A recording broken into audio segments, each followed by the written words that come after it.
400 metre किंवा 200 metre मोजतात कुठून? लाईन. ओके, बाहेरून नाही मोजत, पण आपल्याला धावण्यासाठी कुठून घ्यायला लागेल? बाहेरून. 2 मीटर पण वाढला तरी पण किती झालं? 8 मीटर वाढला 4 राऊंडला. लक्षात येते ना? हे 8 मीटर पण वाढू द्यायचं नाही, एकदम कटोकट धावायचं साईड पकडून. तुम्ही सांगाल आता सर मग समोर आला ओट्याक कसं करायचं? एवढ्यात घुसायचं. हा समज इथून मी इथे रूट घ्या, समोर आली माझ्या, इथून निघायचं, इथून परत इथंच घुसायचं. तुम्ही सांगाल का इथून मारले तर मी दुसऱ्या ट्रॅकला वाचणार? तुम्हाला मीटर वाढल्यामुळे तुमचं मास कमी. लक्षात येते मला काय सांगायचं? ही एक चुकी. नाही तर तुम्ही काय करणार, जर तुम्हाला माहीत नसलं तर तुम्ही दुसऱ्या ट्रॅकवर तिसऱ्या ट्रॅकवर आरामात धावत राहणार. तुम्हाला असं वाटेल कशाला नुसतं जायचं तिकडे मागे पुढे करीत.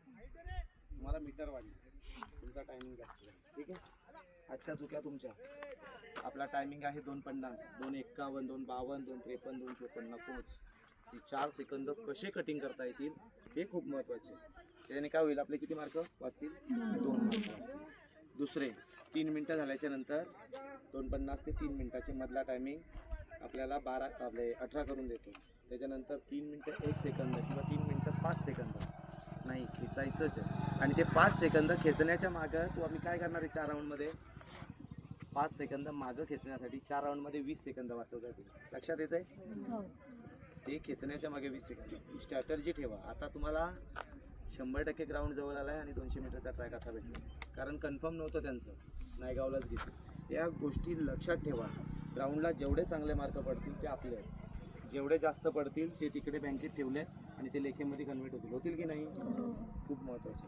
100च्या ट्रॅकचा विषय. 100 स्टार्ट होतो. जर चिप असेल तुम्ही इथे पण उभ्या राहिले किंवा इथे पण राहिला 3 मीटर 4 मीटर लांबून, इथून स्पीड घ्यायचा, इथून स्पीड हाय स्पीड चालू करायचं.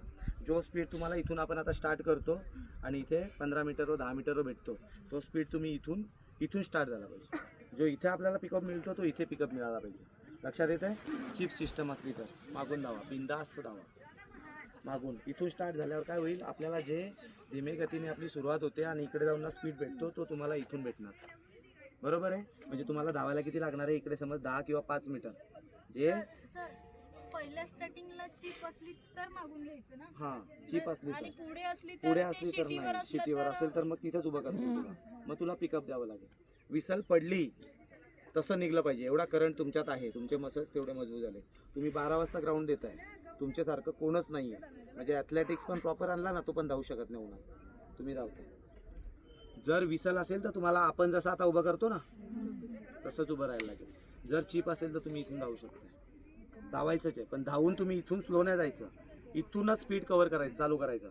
5-10 मीटर जास्त धावायला लागलं तर चालेल, पण तुम्हाला काय होईल, इथून टायमिंग स्टार्ट होईल, इथं एंड होईल, पण तुम्हाला इथे पण थांबायला इकडे जायचं.